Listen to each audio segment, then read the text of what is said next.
नमस्कार साथियों, कैसे हैं आप सभी लोग। उम्मीद है आप सभी लोग एकदम स्वस्थ और अपनी तैयारियों में व्यस्त होंगे। ज़्यादा समय व्यर्थ न करते हुए आज का अगले वन लाइनर महत्वपूर्ण प्रश्नों का सफर शुरू करते हैं। तो यहाँ चैप्टर 13 बाइजेंटाइन चित्रकला, जिसमें पुनरुत्थान एवं चरम पुनरुत्थान कालीन यूरोपीय चित्रकला आती है। चलिए, तो हमारा फर्स्ट क्वेश्चन है बाइजेंटाइन चित्रकला से। बाइजेंटाइन कला का प्रथम स्वर्णिम युग किस सम्राट का है? तो यहाँ पे हमारा ऑप्शन नंबर सी जस्टिनियन सही हो जाएगा। नेक्स्ट क्वेश्चन है कला में आकृतियों के चित्रण का निषेध किया गया है। तो यहाँ पे हमारा ऑप्शन नंबर बी बाइजेंटाइन कला सही हो जाएगा। मोजाइक कला संबंधित है, तो यहाँ पे हमारा ऑप्शन नंबर ए बाइजेंटाइन कला से सही हो जाएगा। अगला प्रश्न है रंगीन कांच की खिड़कियां किस चित्र शैली की विशेषता है? तो यहाँ पे हमारा ऑप्शन नंबर बी गोथिक चित्र शैली सही हो जाएगा। अगला प्रश्न है गोथिक युग में कौन सी कला की प्रधानता थी? तो यहाँ पे हमारा ऑप्शन नंबर सी भवन निर्माण या स्थापत्य कला सही हो जाएगा।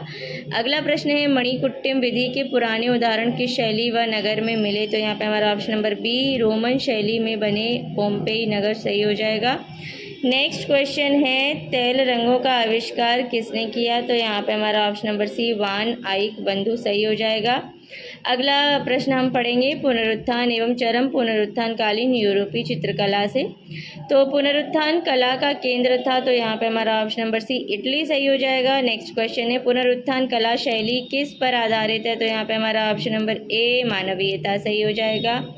अगला प्रश्न है मानवतावाद किसकी कुंजी है? तो यहाँ पे हमारा ऑप्शन नंबर ए सही हो जाएगा पुनरुत्थानवाद। अगला प्रश्न है पियरो डेला फ्रांसेस्का डैश का एक इटली का चित्रकार था? तो यहाँ पे हमारा ऑप्शन नंबर बी सही हो जाएगा यहाँ पे हमारा ऑप्शन नंबर बी सही हो जाएगा प्रारंभिक पुनर्जागरण। अगला प्रश्न है अल्बर्ट ड्यूरर किस देश का कलाकार था? तो यहाँ पे हमारा ऑप्शन नंबर डी जर्मनी सही हो जाएगा। चलिए, अब अगला प्रश्न पढ़ लेते हैं इनमें से कौन एक पुनर्जागरण काल का चित्रकार नहीं है? तो यहाँ पे हमारा जो है ऑप्शन नंबर सी सही हो जाएगा फर्नांड लेजर। नेक्स्ट क्वेश्चन है बालों के चित्रण के लिए विशेष रूप से प्रसिद्ध कलाकार हैं? तो यहाँ पे हमारा ऑप्शन नंबर डी सही हो जाएगा ड्यूरर। अगला प्रश्न है उस यूरोपीय चित्रकार का नाम बताइए जिसने भारत में इजेल तथा ऑयल पेंटिंग का श्री गणेश किया? तो यहाँ पे हमारा ऑप्शन नंबर डी इनमें सभी यानी Tilly kettle William Daniel Reynolds सही हो जाएगा। सभी सही हो जाएंगे मतलब। नेक्स्ट क्वेश्चन है इटली का वयोवृद्ध कलाचार्य कहा जाता है? तो यहाँ पे हमारा ऑप्शन नंबर ए सही हो जाएगा टिशियन को। अगला प्रश्न है प्रख्यात चित्र वीनस का जन्म के चित्रकार हैं? तो यहाँ पे हमारा ऑप्शन नंबर सी रूबेन्स सही हो जाएगा। अगला प्रश्न है मोनालिसा संग्रहित हैं? तो यहाँ पे हमारा ऑप्शन नंबर ए पेरिस में सही हो जाएगा। नेक्स्ट क्वेश्चन है मोनालिसा कहाँ संग्रहित है? तो यहाँ पे हमारा option number A Meucci the Louvre सही हो जाएगा। अगला प्रश्न है माइकल एंजेलो किसके समय में हुआ था? तो यहाँ पे हमारा ऑप्शन नंबर सी सही हो जाएगा पुनर्जागरण। अगला प्रश्न है माइकल एंजेलो थे? तो यहाँ पे हमारा ऑप्शन नंबर डी सही हो जाएगा।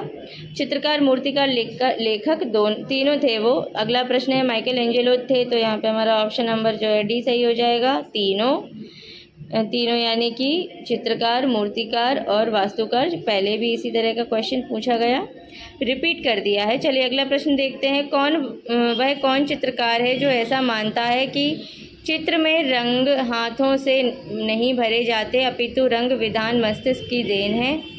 तो यहाँ पे हमारा ऑप्शन नंबर बी सही हो जाएगा माइकल एंजेलो। नेक्स्ट क्वेश्चन है डेविड की मूर्ति किस मूर्तिकार ने बनाई थी? तो यहाँ पे हमारा option number C Michelangelo सही हो जाएगा। अगला प्रश्न पढ़ लेते हैं माइकल एंजेलो की प्रसिद्ध मूर्ति डेविड किस सन में बनाई गई? तो यह जो है ऑप्शन नंबर सी सही हो जाएगा 1504 में बनाई गई। अगला प्रश्न है माइकल एंजेलो द्वारा निर्मित मूर्ति डेविड की कुल ऊंचाई 18 फीट है? तो ऑप्शन नंबर बी सही हो जाएगा 18 फीट। अगला प्रश्न है होली फैमिली पेंटिंग का चित्रकार है? तो यहाँ पे हमारा ऑप्शन नंबर सी सही हो जाएगा रेब्राम। अगला प्रश्न है द लास्ट जजमेंट की चित्रकार का नाम? तो यहाँ पे हमारा ऑप्शन नंबर सी सही हो जाएगा माइकल एंजेलो। अगला प्रश्न है किसने विश्व प्रसिद्ध सिस्टीन चैपल छत 1505 से 1512 में चित्रित किया था? तो यहाँ पे हमारा ऑप्शन नंबर सी सही हो जाएगा माइकल एंजेलो। अगला प्रश्न है सिस्टीन चैपल चित्र किसका बनाया हुआ है? तो यहाँ पे हमारा ऑप्शन नंबर बी सही हो जाएगा माइकल एंजेलो। नेक्स्ट क्वेश्चन है सिस्टीन चैपल में भित्ति चित्र बनाए थे? तो यहाँ पे हमारा option number C Michelangelo ने। अगला प्रश्न है हमारा लियोनार्डो दा विंची के बारे में है। लियोनार्डो दा विंची के शिक्षक कौन थे?